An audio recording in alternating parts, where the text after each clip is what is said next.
durant l'hiver 1978. En Argentine, au milieu des troubles politiques et de l'oppression du régime militaire, le football devint une baume, le seul espoir de toute une nation. Dans le stade El Monumental, empli de confettis blancs, les papelitos, qui volaient comme des flocons de neige, l'équipe argentine, la Albiceleste, écrivit un conte de fées en remportant la Coupe du Monde pour la première fois. Avec un style de jeu offensif et flamboyant, imprégné de la philosophie de El Flaco, César Luis Menotti, elle vainquit les Pays-Bas lors d'une finale dramatique et devint la nouvelle reine du football.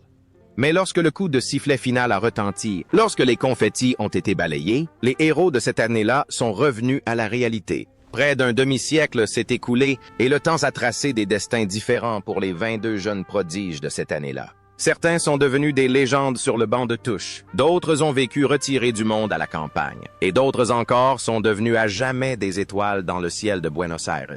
Écoutons leurs histoires. Ubaldo Fillol. Le premier nom qui vient à l'esprit est celui du gardien de but. Le surnom El Pato, le canard, lui est indissociable. En 1978, à 27 ans, Fillol était bien plus qu'un simple gardien. Il était un véritable ange gardien sous le maillot vert légendaire. Grâce à ses réflexes exceptionnels et à sa capacité à repousser des tirs apparemment impossibles, notamment son arrêt du pied sur une frappe de Rob Rensenbrink, il est devenu le meilleur gardien du tournoi.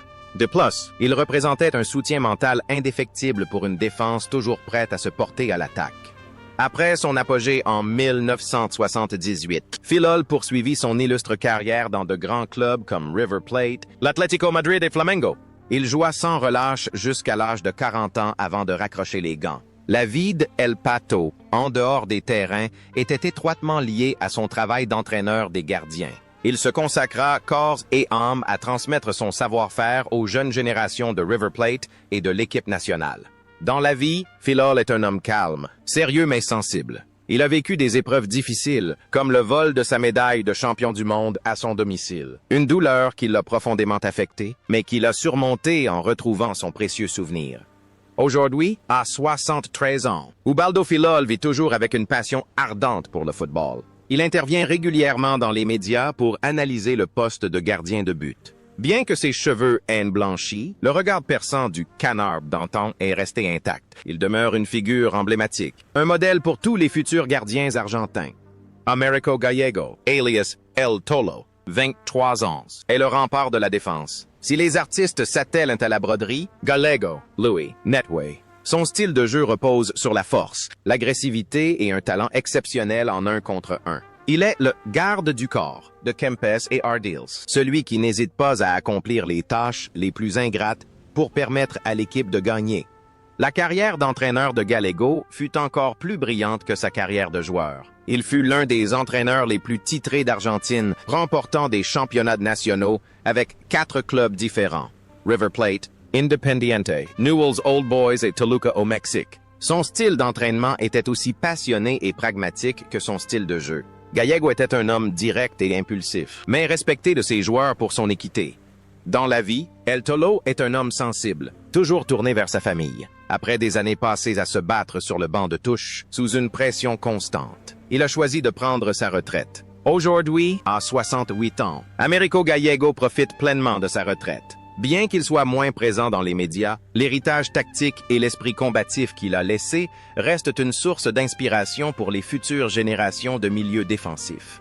Osvaldo Ossi Ardiles, 25 ans, incarnait la sophistication et l'intelligence. Malgré sa petite taille, il impose sa vision du jeu grâce à sa technique et son sens tactique, assurant une transition fluide entre la défense et l'attaque.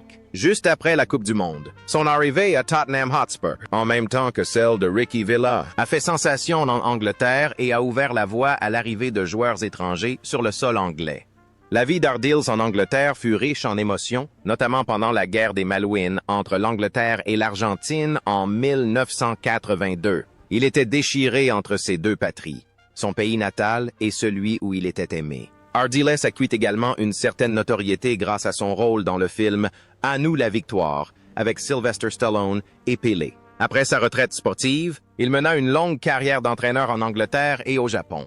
En 2014, il fut victime d'un grave accident de la route au Malouines alors qu'il tournait un documentaire, mais il survécut miraculeusement. Son intelligence et sa ténacité sur le terrain ont permis à Ardiles de surmonter les bouleversements politiques et les aléas du quotidien. Aujourd'hui, à 71 ans, Osvaldo Ardiles vit toujours en Angleterre, figure emblématique de Tottenham Hotspur. Il est respecté comme un homme qui a su utiliser le football pour panser les plaies de la guerre. Alberto Tarantini, surnommé Conejo, le lapin, était le joueur le plus exubérant de l'équipe cette année-là. À 22 ans, avec sa chevelure bouclée caractéristique et ses grandes dents, Tarantini jouait avec une énergie inépuisable, fait remarquable. Il participa à la Coupe du Monde 1978 alors qu'il était sans emploi, sans club en raison d'un différend contractuel avec Boca Juniors. Sur le terrain, il enchaînait les allers-retours avec une agilité surprenante, et son but contre le Pérou témoigne de son explosivité.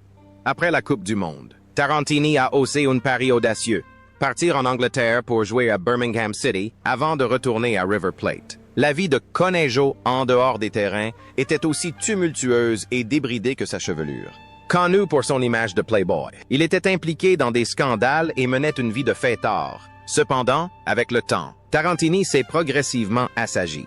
Il a participé à des émissions de télé-réalité, travaillé comme commentateur sportif et a toujours conservé son humour et son esprit satirique. L'exubérance de la jeunesse a cédé la place à la contemplation de la vieillesse, mais une certaine singularité demeure. Aujourd'hui, à 68 ans, Alberto Tarantini reste une figure emblématique pour le public argentin grâce à sa personnalité simple et sans prétention. Il vit heureux et évoque souvent, dans un éclat de rire, des anecdotes de tournage de 1978.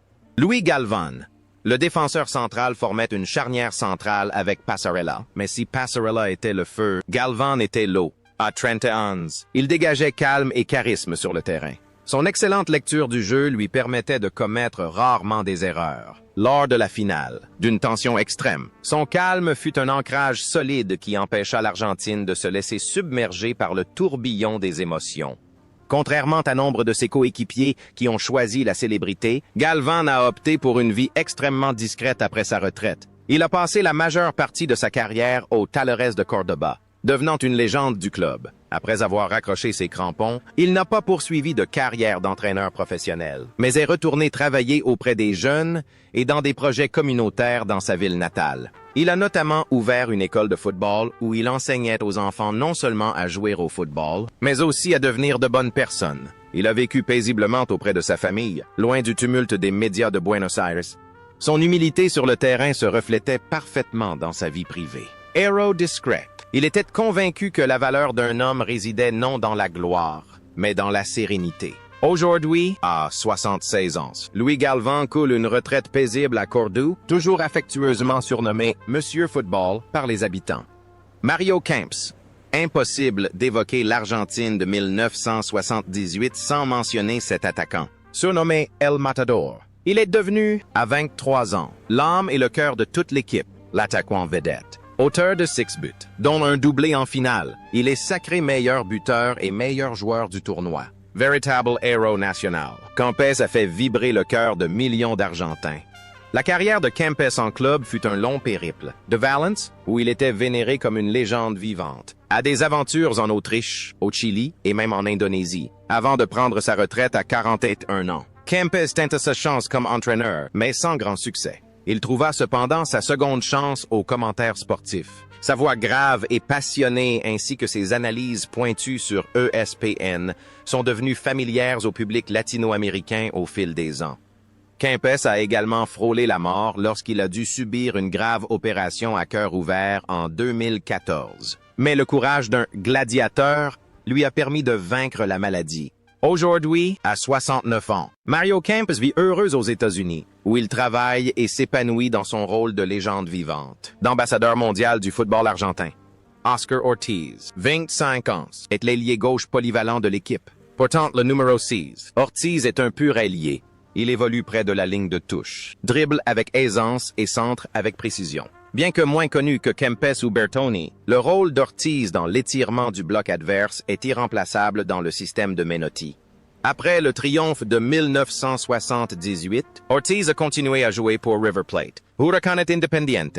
Cependant, il a pris sa retraite assez tôt, à l'âge de 30 ans. Contrairement à beaucoup de ses coéquipiers, Ortiz a choisi de se retirer complètement du monde du football. Il n'a pas entraîné, n'a pas travaillé comme commentateur et a rarement accordé d'interviews. Il a opté pour une vie normale, gérant une petite entreprise et se consacrant entièrement à sa famille. Le choix d'Ortiz reflète son style de jeu, efficace mais sans prétention. Il se contente d'être un mari, un père et un grand-père ordinaires. Aujourd'hui, à 70 ans, Oscar Ortiz coule des jours paisibles à Buenos Aires, un champion du monde heureux dans l'anonymat. Daniel Bertoni, 23 ans, était le partenaire idéal de Kempes. Il possédait vitesse, technique et une finition redoutable. C'est Bertoni qui inscrivit le but de la victoire 3-1 en prolongation lors de la finale, anéantissant tout espoir néerlandais. Le numéro 4, par ordre alphabétique, porté par un ailier, est devenu une image marquante de l'histoire. Après la Coupe du Monde, Bertoni s'installe en Italie où il connaît un grand succès à la Fiorentina et à Naples, où il joue aux côtés de Maradona. Une fois sa carrière de footballeur terminée, il devient un agent de joueurs et un commentateur réputé. La vie de Bertoni est riche et épanouissante. Il sait apprécier la vie, est élégant et toujours soucieux de son style. Il s'engage également activement dans des œuvres caritatives et joue un rôle de médiateur commercial entre le football italien et argentin. La carrière et la vie de Bertoni sont un modèle de réussite. Il a su traverser les épreuves difficiles, investir judicieusement et préserver son image. Aujourd'hui, à 68 ans, Daniel Bertoni mène la vie d'un homme d'affaires prospère, mais aux yeux de ses supporters, il reste le jeune attaquant auteur du but décisif de l'année. Daniel Passarella, le grand capitaine. À 25 ans, il était le leader incontesté de l'équipe. Avec son regard intense, son style de jeu agressif et son incroyable sens du but en tant que défenseur, Passarella incarnait l'esprit combatif et la combativité. Il est le seul joueur argentin à avoir fait partie des équipes championnes du monde en 1978 et 1986. Un exploit sans précédent. La carrière de Passarella fut épique, marquée par des succès éclatants à River Plate, à la Fiorentina et à l'Inter Milan. Après sa retraite de joueur, il devint un entraîneur talentueux, dirigeant les sélections nationales d'Argentine et d'Uruguay, ainsi que River Plate. Son apogée fut atteint lorsqu'il devint président de River Plate. Cependant, sa vie fut également ponctuée de tragédies et de bouleversements. Il souffrit de la perte de son fils Sébastien dans un accident de la route, une blessure qui ne se referma jamais. Son mandat de président s'acheva dans la controverse avec la relégation de River Plate, le faisant passer du statut de héros à celui de figure controversée. Ces dernières années, la vie du vieux général est devenue plus difficile que jamais. Il lutte contre une maladie neurodégénérative, semblable à la maladie d'Alzheimer ou de Parkinson, qui altère progressivement sa mémoire et ses facultés cognitives. L'image de l'ancien capitaine des Steelers, désormais fragile face à la maladie, brise le cœur de ses supporters. À 70 ans, Passarella vit une vie paisible, entouré de sa famille, concluant ainsi une existence à la fois glorieuse et tragique. Leopoldo Luque, 29 ans, était un véritable guerrier au cœur tendre lors de la Coupe du Monde 1978. Attaquant classique, puissant, excellent au pressing et d'une grande polyvalence devant le but. Pourtant, peu savant que pendant le tournoi, son jeune frère a trouvé la mort dans un tragique accident de la route alors qu'il se rendait à un match pour assister à une de ses rencontres. Luque a surmonté sa douleur, a joué avec un bras démis et a inscrit 4 buts importants, dont un magnifique tir lointain contre la France. Ses larmes après le titre étaient des larmes de gloire mêlées à une profonde tragédie personnelle. Après le tournoi, Luque continua de jouer pour River Plate et plusieurs autres clubs avant de prendre sa retraite. Il choisit une vie simple à Mendoza, loin de l'agitation de la capitale. Il s'investit dans la découverte de jeunes talents, vécut en harmonie et était aimé de tous pour sa douceur et son honnêteté. Il disait qu'une coupe d'or ne pouvait remplacer la perte d'un être cher, mais qu'elle apportait un peu de réconfort à son frère. Luque menant une vie digne, savourant chaque jour. Cependant, le parcours de ce guerrier indomptable a dû s'interrompre à cause d'un ennemi invisible. Le 15 février 2021, Leopoldo Luque s'est éteint à l'âge de 71 ans, après une longue lutte contre la COVID-19. Son décès en pleine pandémie a laissé un vide immense. Mais l'histoire de son extraordinaire force de caractère durant l'été 1978 restera à jamais un hymne immortel au sacrifice. Georges Holguin. c'est latéral droit. Alors âgé de 26 ans, était l'un de ces joueurs sous-estimés qui ont pourtant joué un rôle essentiel. Initialement défenseur central, Holguin fut repositionné latéral droit sous les ordres de Menotti et s'acquitta de ses fonctions avec brio grâce à son intelligence tactique. Ce n'était pas le genre de latéral à se montrer spectaculaire offensivement ou défensivement, mais il était un stopper solide, permettant au milieu de terrain offensif de s'exprimer pleinement. La carrière d'Holguin s'est déroulée à San Lorenzo, Independiente Argentinos Juniors. Il est l'un des rares joueurs à avoir remporté la Copa Libertadores avec différents clubs. Après sa retraite, Holguin a entraîné dans divers endroits, des petites équipes argentines au Costa Rica en passant par le Japon. Travailleur acharné, il ne recherchait pas la gloire et est toujours resté aussi professionnel et dévoué qu'il l'avait été sur le terrain. Dans la vie, Holguin est un homme de famille, menant une vie simple et discrète. Il apparaît rarement lors de grandes célébrations, préférant la tranquillité au projecteur. Aujourd'hui, à 72 ans, Georges Holguin est toujours en bonne santé et assiste occasionnellement aux matchs de l'ancien joueur, savourant la joie d'être avec ses enfants et petits-enfants, fier de l'héritage d'un gardien fidèle.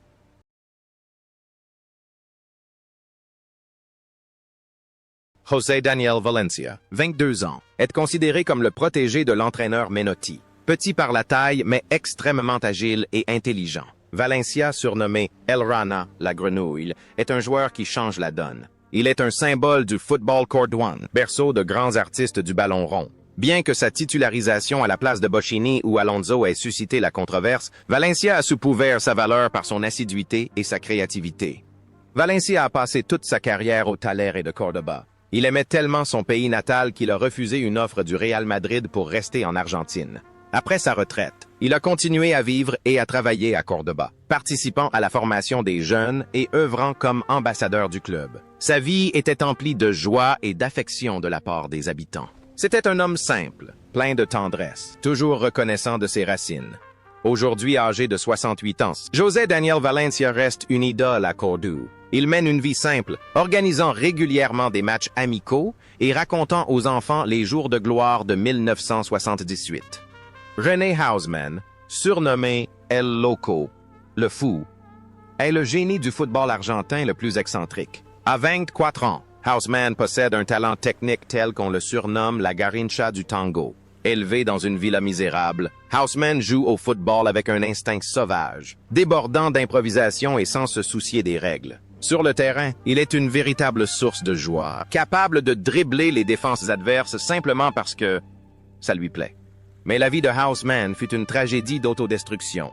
Il devint alcoolique invétéré, même lorsqu'il jouait encore. Après la gloire de la Coupe du Monde, sa carrière déclina à cause de sa vie dissolue. Il retourna dans les bidonvilles, vécut dans la misère, mais fut toujours protégé par la population.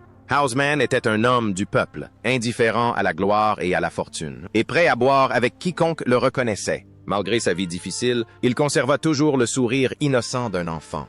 Cette liberté et cette débauche l'ont accompagné jusqu'à la fin de sa vie. Mais le corps humain a ses limites. Un cancer de la langue l'a terrassé. Le 22 mars 2018, René Houseman s'est éteint à l'âge de 64 ans. La disparition du fou a plongé l'Argentine entière dans le deuil. Son héritage ne se résume pas à un titre de champion, mais aussi à l'image d'un ange brisé, qui jouait au football pour trouver un peu de joie au cœur d'une vie tumultueuse. Omar La Rosa, l'un des vétérans de l'équipe à Trenton, est entré en jeu en finale et c'est son sang-froid et son expérience qui ont permis à l'Argentine de reprendre le contrôle du match face à la tempête orange. La Rosa est un milieu de terrain travailleur, sans prétention mais extrêmement efficace, qui sait imposer le rythme au moment où l'équipe en a le plus besoin. Après la Coupe du Monde, il a continué à jouer pendant quelques années avant de se tourner vers l'entraînement, souvent comme adjoint. Il a été le bras droit de nombreux entraîneurs célèbres. La Rosa menait une vie très discrète, homme de famille, discipliné et responsable. Il trouvait du plaisir à transmettre son expérience aux générations futures. Aujourd'hui, à 76 ans, Omar La Rosa est à la retraite. Il coule des jours paisibles, profitant de sa retraite auprès de ses enfants et petits-enfants, satisfait de sa contribution discrète mais essentielle à l'histoire du football dans son pays. Ricky Villa, 25 ans, reconnaissable à sa barbe fournie, était un autre milieu de terrain argentin talentueux. Bien qu'il n'ait pas été titulaire indiscutable lors de la Coupe du Monde en raison de blessures et de la concurrence, le talent de Villa était indéniable. Immédiatement après le tournoi, il rejoignit Tottenham avec Ardeals, où il entra dans la légende grâce à son but en solitaire lors de la finale de la FA Cup 1981 et le but du siècle à Wembley. Après sa retraite, Villa mena une vie plutôt recluse. De retour en Argentine, il acheta une ferme à la campagne et devint un véritable agriculteur. Il élevait du bétail, cultivait la terre et vivait en harmonie avec la nature. Il apparaissait rarement dans les médias, mais à chaque fois qu'il revenait à Londres, il était accueilli comme un roi. Le contraste entre la star de football glamour et l'agriculteur au contact direct de la terre est ce qu'il y a de plus fascinant chez Ricky Villa. Aujourd'hui, à 71 ans, Ricardo Villa vit toujours heureux dans sa ferme. Il trouve la paix dans les champs, loin du tumulte du monde du football moderne, et conserve une âme libre et ouverte d'esprit.